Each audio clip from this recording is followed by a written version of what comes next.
Allopathy এবং homeopathic ওষুধের লাস্টে একটি সংখ্যা দিয়ে পাওয়ার বা পটেন্সি যাই বলুন লেখা থাকে। ধরুন অ্যালোপ্যাথি ওষুধ প্যারাসিটামলের লাস্টে 500 বা 650 লেখা থাকে। এর মানে হলো ওই ওষুধটার মধ্যে 500 mg বা 650 mg ওষুধ বর্তমান থাকে। আবার হোমিওপ্যাথি ওষুধের গায়ে লাস্টে 6, 30, 200, 1m বা এইরকম সংখ্যা দিয়ে পটেন্সি নির্ধারণ করা হয়। অ্যালোপ্যাথির সঙ্গে হোমিওপ্যাথির কনসেপ্ট টোটালি কিন্তু আলাদা।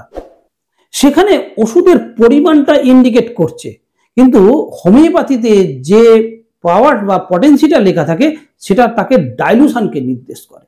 আমি বুঝিয়ে বলি, ধরুন 1 ফোঁটা মাদার টিংচারকে 100 ভাগ করলে 1c মেডিসিন হয়, মানে 1 পটেন্সির ওষুধ হয়ে থাকে।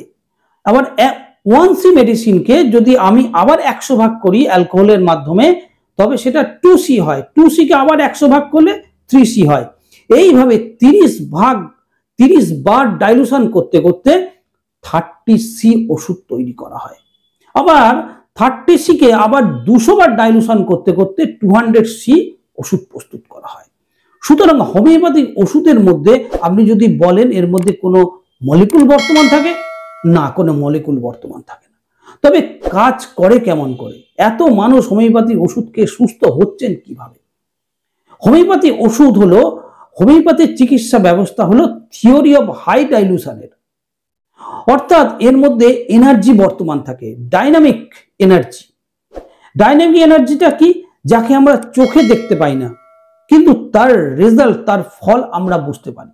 দেখুন, সূর্য রশ্মির যে ফোটন করা, তার কিন্তু কোনো ভর থাকে না।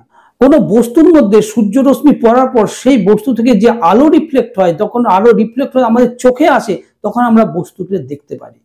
কিন্তু ফোটন কণাকে কি আমরা দেখতে পাই? আমরা দেখতে পাই না। সুতরাং ডাইনামিক এনার্জিকে আমরা দেখতে পাই না, কিন্তু তার অস্তিত্বকে আমরা বুঝতে পারি। হোমিওপ্যাথি হলো এটাই, থিওরি অফ হাই ডাইলুশন।